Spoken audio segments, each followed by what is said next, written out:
shocking crime unfolding just in the doorway of the courthouse here in downtown Poplarville. Now, the sheriff's office so far has not released an official statement, but this information that we've cobbled together so far coming from the victim's lawyer and family members. I spoke with the lawyer that subdued the alleged shooter, who turned out to be his client. There is no justification, there is no excuse for anybody to open fire on somebody in a public setting like that. State Representative Jansen Owen was Tanya Socher's divorce attorney. She's the 49-year-old who is charged with first-degree murder for gunning down her husband, James Ray Socher. This video, taken just minutes after the shooting, shows Jansen and courthouse staff surrounding James Ray, trying to save his life. I really do have to point out how heroic those girls were that work in our Chancery Clerk's office. They were out there, he was in their lap. They helped me to apply pressure to his wounds.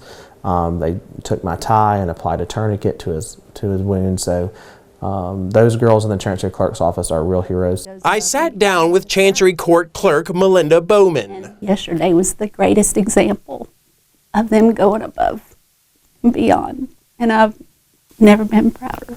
Homelessness is one of those tough issues that cities in South Mississippi and across the nation continue struggling with. It's a problem that's far from black and white, instead muddled in a gray area, somewhere between legality and humanity.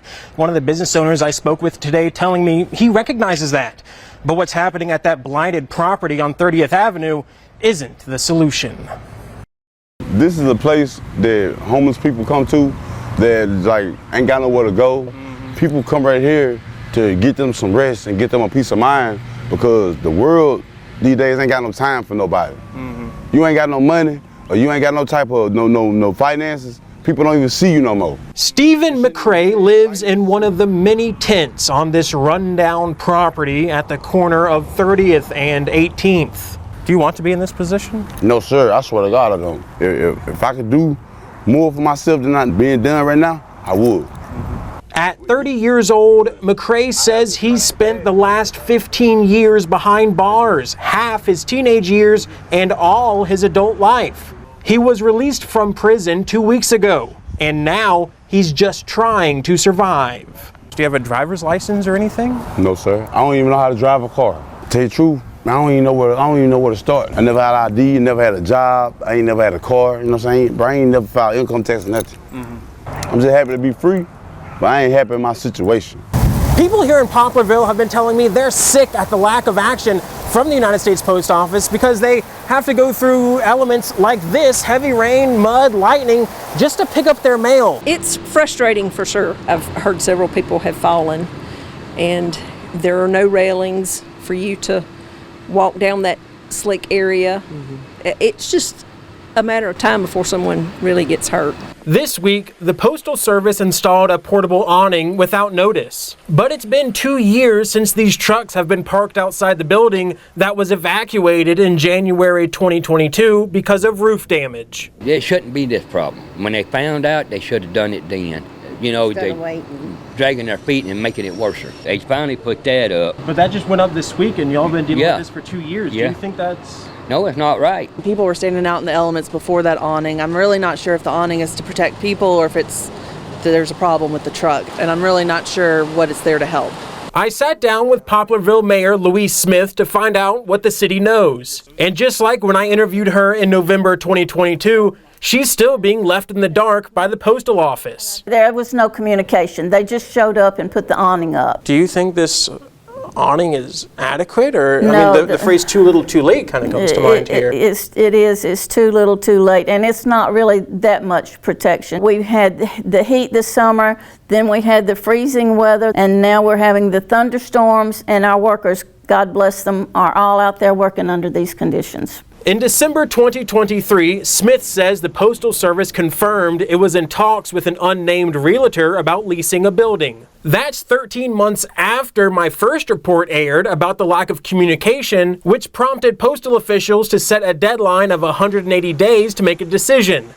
They missed it. And even after Congressman Mike Ezell lobbied for Poplarville's post office during an accountability commission, the city is still left with more questions than answers. If it was another city, if it was, if it were a larger city, the process would not be this slow. I think because we're a small rural town that we don't matter a lot to the higher up officials of the post office. That's got to be disheartening as a mayor. It is truly disheartening. The Iberville police want to make the community safer, and they believe a key part in that is neighborhood watch programs. After all, the best way to protect your house and your belongings starts right here in your own subdivision. Always lock your homes, but especially always lock your cars. If your car's unlocked, it only takes a thief a matter of seconds to get inside. And in less than a minute, they can take everything from your phone, your wallet, your extra set of keys, or even a handgun. Now, preventing these crimes is pretty easy.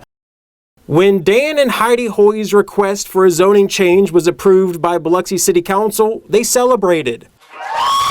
The Wisconsin couple could now turn this 6-bedroom, 5.5 bath house into a bed and breakfast. But trouble brewed just days after the October 17th decision. An appeal was filed by some of the neighbors who are adamant that this zoning change is bad news for their neighborhood. There was a group that, I guess, pulled their money to hire an attorney to appeal the city. So they're not directly appealing us, but they're appealing the judgment of the city council. What was that news like, hearing that they went all this way to get an attorney? And devastating. Disappointing. I knocked on the doors of the 4 people listed on the original appeal. 2 didn't answer. 1 said I needed to talk to her lawyer. And the 4th? Well, he told me he dismissed himself from the litigation, claimed he didn't fully understand what he was signing. So what does the appeal say? When the couple finally appeared in circuit court, they thought they were near the end of this long battle, but they were wrong. We had our court hearing in June 6th it was, and the judge at that time, after hearing both sides, the city and the opposing side, said she would rule sometime during the summer. But unfortunately, in July, we found out that the judge was compromised by receiving a package that was sent to her private residence. But the Hoy's lawyer claims to know who sent it. The West Biloxi Development Alliance. The West Biloxi Development Alliance, or WBDA. You may have seen this group on Facebook or at a public meeting in Biloxi, often voicing passionate opinions. So the West Biloxi Development Alliance, primary goal is to keep people informed about what's happening in West Biloxi. Jared Fusco founded the WBDA with Wendy Lally in April. I asked Fusco about the B&B case and the package sent to the judge. One of the lawyers in this case indicated that it was from the West Biloxi Development Alliance. This was a third party who was not involved with the appeal.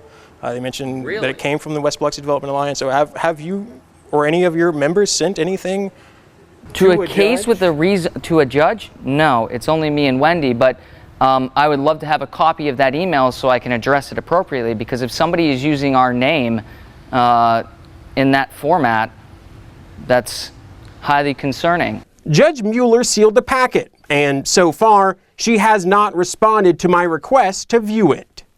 Can someone tell me what $727 water bill, on what planet that's even rational? Retired Gaucher resident Thomas Powell lives by himself. He typically uses between 5,000 and 7,000 gallons of water a month. In July, his meter tracked around 34,000 gallons, 5 times more than the previous month, sending his bill skyrocketing from around $160 to almost $750. It seems almost impossible that I use 34,000 gallons. Powell hired a plumber to find the problem, but according to this invoice, there isn't one.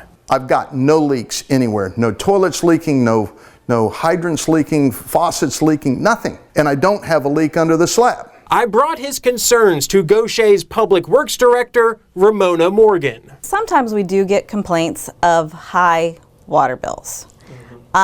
they're not necessarily just spikes in the bill. She says the sudden increases are mostly chalked up to a running toilet or a shower leak. Believe it or not, a toilet hanging up can actually do that. A toilet hanging up can actually equate to 300 gallons a day.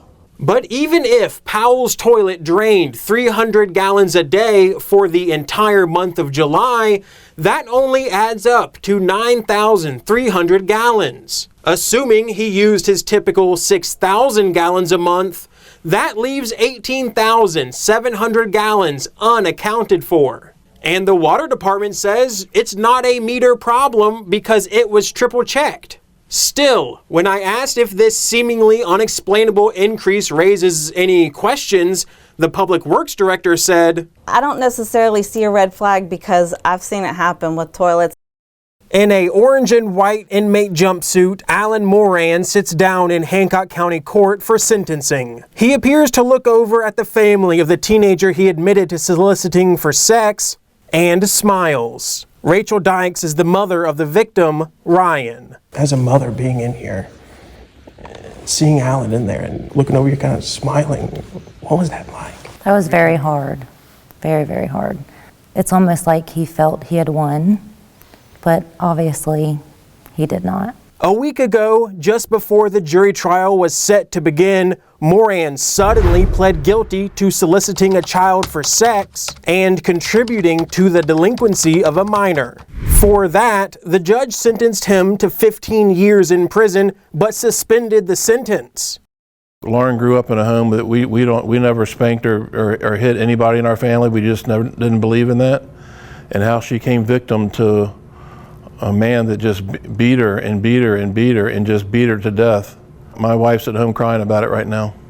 That man Lance Johansson is referring to is his daughter's ex-boyfriend, Bryson Rivers. The young couple dated on and off for about 5 years. What were your first impressions of Bryson Rivers? Well, they weren't good, and I told her.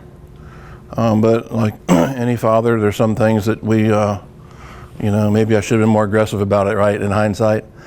But I respected her decision, and I let her know what I thought. Johansson says he didn't realize just how bad the relationship was until Bryson Rivers was arrested in Nashville, Tennessee, where the couple was vacationing. According to police, they found Lauren severely beaten, her eye swollen shut, with a severe laceration to her forehead. She was extremely emotional and asking for her father. Johansson says he saw body cam footage from that night. It's just really difficult to hear your daughter crying for her life on a video. Well, do you remember the last time you bought a Mississippi oyster? Well, in a couple of weeks you'll be able to do just that, thanks to a major undertaking to rebuild our oyster population. And as the season prepares to open, some of the fishermen I talked with are cautiously optimistic that they'll be able to make money in our waters once again. I've been oystering my whole life, probably about 30 plus years. Grew up doing it and probably gonna die doing it. Aaron Tillman captains the Salty Boy out of Pass Christian Harbor. He and his crew are loading up dredgers and sacks for the upcoming oyster season in Louisiana. And in 2 weeks, he'll be dredging in the Mississippi Sound for the first time since 2019. What was that like 5 years ago when the Bonnie Carey opened? Heck, man, it changed the way of life, you know. At the Lady May in Ocean Springs, there's a full crowd for lunch, but many of them came to enjoy something more than just the daily special. I want to go back to the island. Give me oysters and beer for dinner every day of the year. Make me feel fine.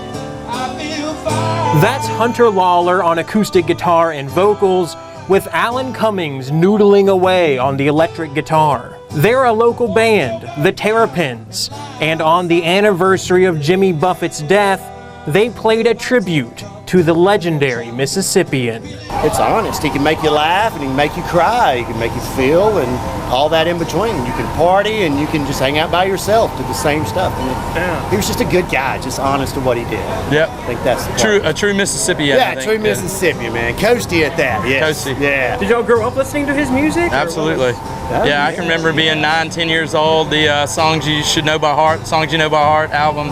My dad played it relentlessly. The yellow. Yeah, the yellow. That's the one that I have, man. Red lyric. The red lettering on it. That album we're laughing about, it's the same album my dad played for me growing up out at the islands. I want to go back down and die beside the sea there with my tin cup for a chalice. I fill it up with good red wine and I've been chewing on a honeysuckle vine. Due east in Pascagoula, Jimmy Buffett's childhood home, the site of remembrances and tokens of appreciation. Down at the beach, fans pay their respects at Buffett Bridge. The Kidder family came from Lafayette, Louisiana on a pilgrimage they plan to make every year. Just the whole spirit of Jimmy Buffett, the escapism through Margaritaville. It's more than just the music, it's the philosophy that he lived by. He's very easygoing. I'm sure it was not like that all the time, but it's just the message that he preached was, don't worry, have a good time. The mother and father parrot heads got matching tattoos with their kids, or parakeets as they call them, all to honor their favorite musician. Like the shirt I have on today, Why Limit Happy to Just 1 Hour, I think says a lot about, Jimmy Buffett and his lifestyle. Be happy all the time, because you never know when it might end. Jimmy Buffett isn't here to travel up to San Francisco to play his Labor Day weekend show. He's playing the show in the most important place of all, in the hearts of fans like the Kidders and like myself, who will always cherish the music of Jimmy Buffett. In Pascagoula, I'm Noah Noble for WLOX News Now.